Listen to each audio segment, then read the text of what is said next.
됐습니까? PPT 띄우세요. 아, 저는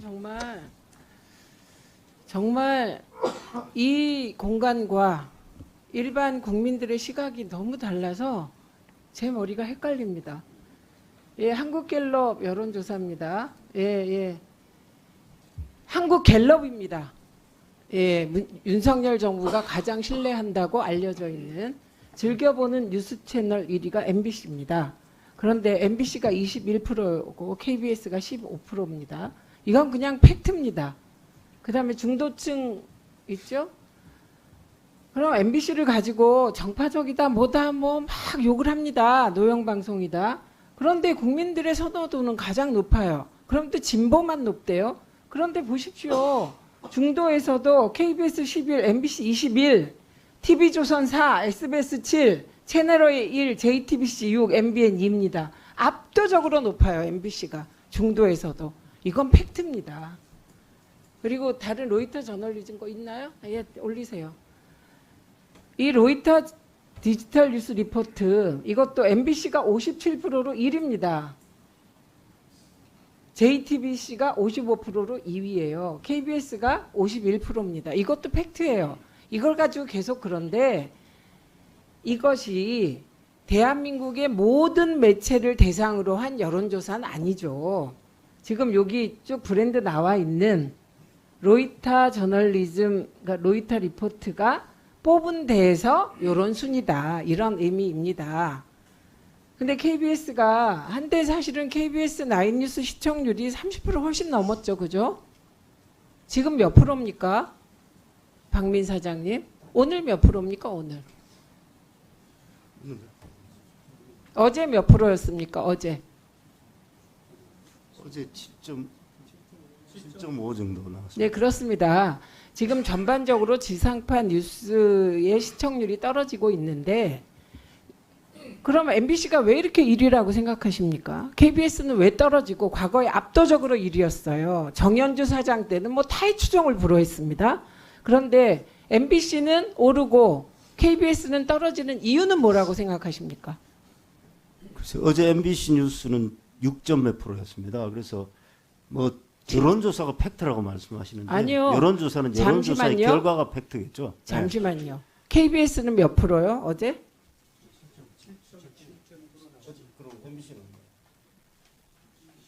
MBC 어제 7.9일 거예요. KBS는. 7.9, MBC가 6점 몇. 옛날엔 이 프로테이지 엄청 차이 났어요. KBS 9뉴스가 그래, 옛날에는 더 차이 났습니다. 독보적이었습니다. 근데 어쨌든 그렇다고 말씀드리는 거예요. 예, 이건 그 언론의 기본 기능은 권력 비판이에요. 이건 한마디로 얘기하면 KBS는 권력 비판에서 멀어지고 친윤 방송이 됐다고 인식하는 시청자들이 많아지고 있고 MBC는 윤석열 정부의 바이든 날리면부터 시작해서 집중적인 탄압을 받으면서 그야말로 정권 비판 방송을 보도를 제대로 하면서 시민들의 신뢰가 높아지는 거예요. 이거는 뭐 그 KBS 블랜드만 바꾸고 정권 비판 방송에 사람들은 박수를 치게 되어 있는 겁니다.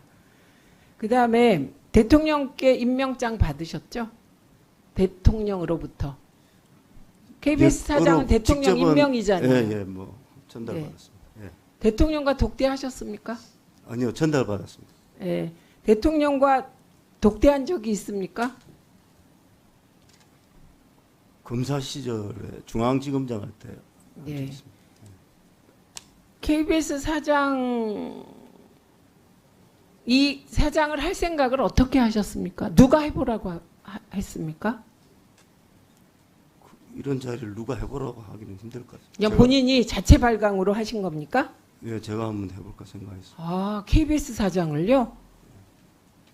KBS 사장이 외부 인사들이 하고 이러다가 최근 KBS 사장들은 다 내부 인사들인데 갑자기 외부에서 할 생각을 어떻게 하셨습니까?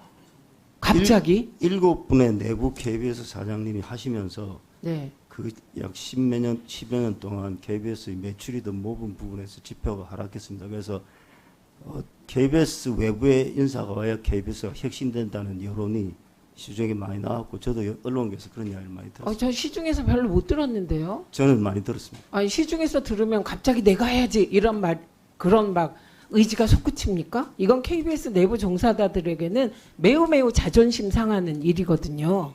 제가 갔을 때는 그렇게 느끼는 것 같았습니다. 이동관 전 위원장이 권유하셨습니까?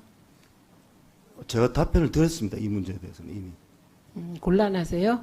곤란하지 않고 아니면 제가 김건희 결심하고 여사가 하라고 했습니까? 어처구니 없죠. 어처구니 그러니까 이게 없습니다. 예. 네, 이게 그만큼 박민 사장이 방송 경험이 없으시잖아요. 있어요? 방송 경험 있으세요? 없습니다. 예, 없죠. 그런 분이 갑자기 KBS 사장으로 오는 것 자체가 이상한 거거든요. 그런데 그 어떤 말하자면 보면 KBS를 혁신하고 싶고 구조조정도 해야 되겠다. 뭐 KBS가 편향적이어서 뭐 사과하면서 편향도 잡고 싶다. 꿈이 많았죠. 그런데 들어와 보니 만만치 않죠. 마음대로 안 되시죠. 마음대로 막 됩니까? 세상에 그렇게 마음대로 되는 일이 있겠습니까? 네, 그런 겁니다. 그래서 늘 내부 구성원들과 합리적으로 소통하고 토론해 가면서 조금씩 바꿔가는 게 그게 정답입니다. 외부에서 왔다고 하루아침에 막 뒤집어 엎고 사실상 불가능합니다. 자, 더 이상 질의하실 위원님들이 없기 때문에